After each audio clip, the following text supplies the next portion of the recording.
Welcome back to a new ice-cold edition of GRTV News. First this week, Sega has announced that they will be publishing High Voltage Software's next game called Tournament of Legends for the Nintendo Wii. We last heard about High Voltage Software when they released The Conduit together with Sega last year. And even though Tournament of Legends will be set in a mythological setting compared to the action antics of The Conduit, the game will use the Quantum 3 engine that was also made famous by The Conduit. Sources have told the British trade publication MCV that Take-Two is going to cut about 20% of their workforce, which would mean 400 job positions. At first we didn't have any official word from Take-Two, so all kinds of rumors were floating around. Especially since Take-Two have had a couple of rough years with takeover rumors and bad project management. But then Vice President Alan Lewis stepped up on the official forums and said that no restructuring is happening on the studio level. So that means that the games under development will not be affected. But it seems like the cuts will be made from the Jack of All Games project.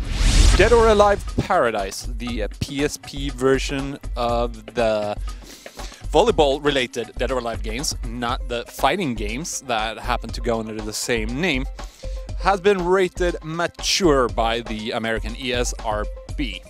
The ESRB points out that the game includes partial nudity, sexual themes, and virtual gambling to be the reasons for the mature rating. And all we can say is dope. Speaking of mature games, EA have decided to show a TV spot for the absolutely crazy, very mature action game Dante's Inferno during the Super Bowl this weekend. The TV spot will be called Hell Awaits, since the usual tagline, Go to Hell, was considered a bit too much for primetime television. Don't forget to read the review of the game at the various Game Reactor sites and check out the upcoming video review of it. According to EA and BioWare, Mass Effect 2 has already sold in 2 million copies. At the same time, PS3 owners were very happy about the rumors that surfaced about a PS3 version based on some code found on the disc. Well, I'm sorry guys, but you can probably stop waiting right now. According to BioWare's Chris Priestley, the reason for the code was that the Unreal 3 engine that the game uses is cross-platform. The code was just happened to end up on the finished disc. If you believe him or not, I leave that up to you guys, but I wouldn't get my hopes up too much. Namco Bandai have also had a rough year, and their latest report estimates that they will be losing somewhere around $342 million at the end of this fiscal year.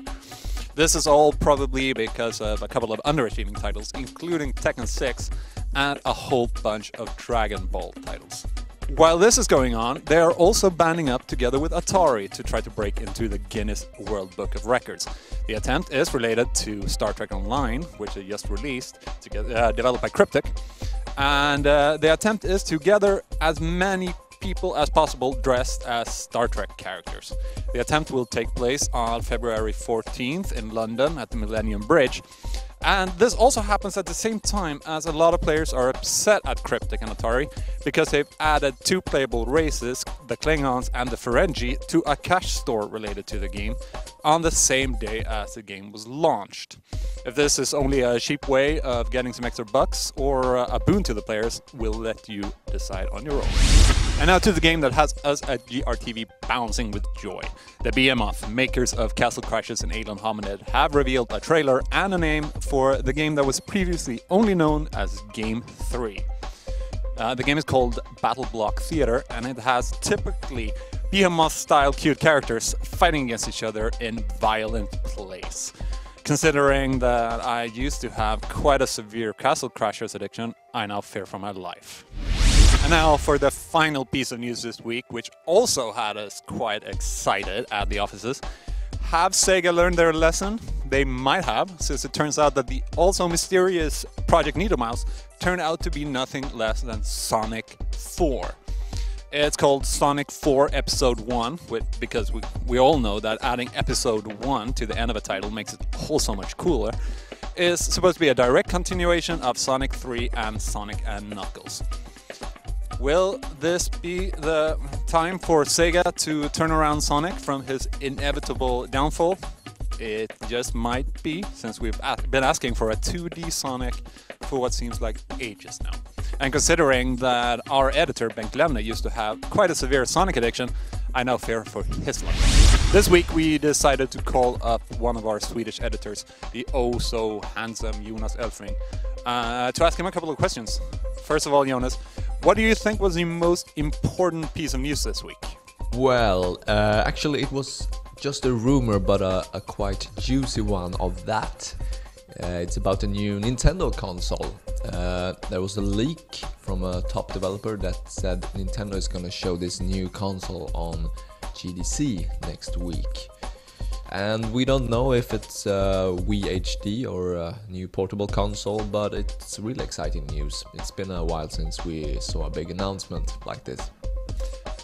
How do you feel about DLC that is released on the same day as the game?